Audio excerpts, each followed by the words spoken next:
Our next kind of equations are going to have multiple trig functions in them. And so when we have multiple trig functions, we have different ways of going about this. Okay? So the first thing that I would do is I would remember that greatest common factoring, when we had it in algebra classes, that property still holds. So because if you notice here on these two functions, this first part has a tangent, the second part has a tangent. So that's a common factor. Okay? So let's see what happens if we factor out the tangent of x. Well, I would be left with the square root of 2 times the cosine of x, and then minus 1. Okay? Now, knowing my properties from algebra tells me that if I have two numbers, and this is one number, this is a number, if I have two things that multiply together to be 0, then one of them or both of them have to be 0. It's called the zero product property. And it's the only way that we can get 0 is if one or both of them are 0. So since we've factored this out, now I've got two different parts. So now I can say, well, if tangent is equal to 0, or if the square root of 2 times the cosine of x minus 1, if that's equal to 0. Well, tangent equal to 0, I can go to my unit circle and I can say, all right, so we've got, where is tangent equal to 0? Well, that's where y is 0, and so that happens here at 0, and it also happens at pi. So tangent of x is 0 at 0 and pi. So that would make this original number 22 equation be true. Then I go over here to this side and I say, all right, let's add 1. Square root of 2 times the cosine of x is equal to 1. Divide both sides by the square root of 2.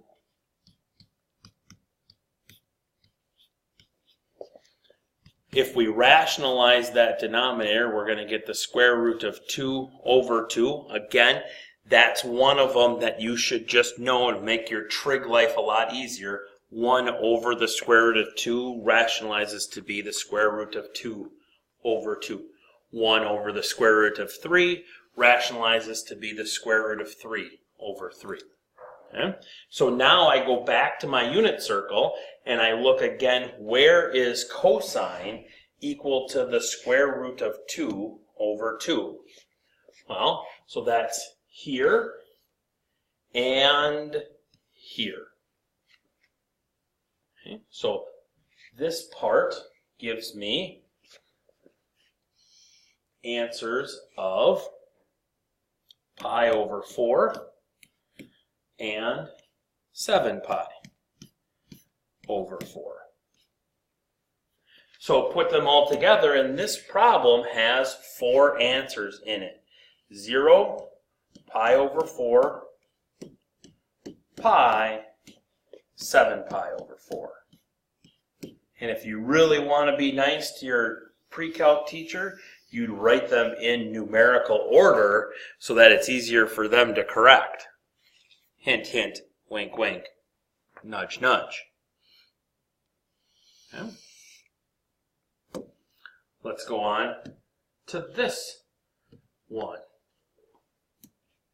So we've got sine of x times the tangent squared of x equals the sine of x. Well, first thing that we're going to want to do, when we have a single trig function, and you might want to write this down, when we have a single trig function, we want to get the trig function on one side, numbers on the other.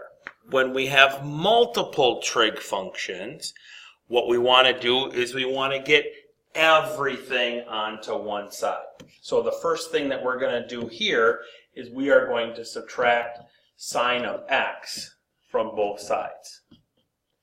That gives me sine of x tangent squared of x minus sine of x is equal to 0. Now it becomes a problem where, again, I've got two terms. Each term has a sign in them, so let's factor out a sine of x. If I factor out a sine of x, I'm left with tangent squared of x minus 1, and that's equal to 0. So now again, I can set each part equal to 0. The sine of x is equal to 0, and the tangent squared of x minus 1 is equal to 0. Go to my unit circle for sine being 0. Sine is our y values, so that would be here at 0 and here at pi. Oops. Now I got to go all the way back down.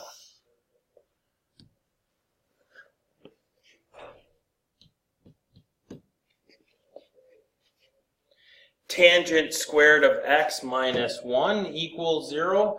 If I add 1 to both sides, that gives me tangent squared of x equals 1.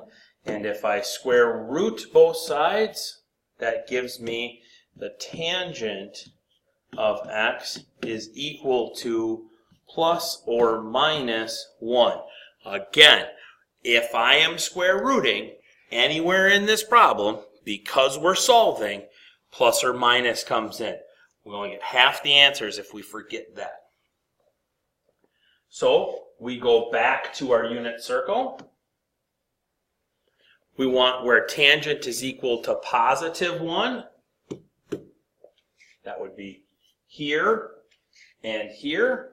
And where tangent is equal to negative 1 would be 3 pi over 4 and 7 pi over 4.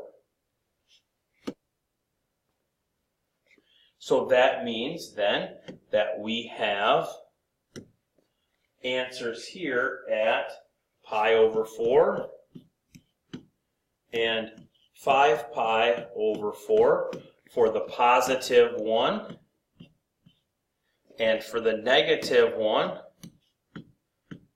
we have 3 pi over 4 and 7 pi over 4. So altogether we have 0, pi over 4, 3 pi over 4, pi, 5 pi over 4, and 7 pi over 4. So as you can see, when the more trig equation or the more trig functions in the equation, the more answers we will get.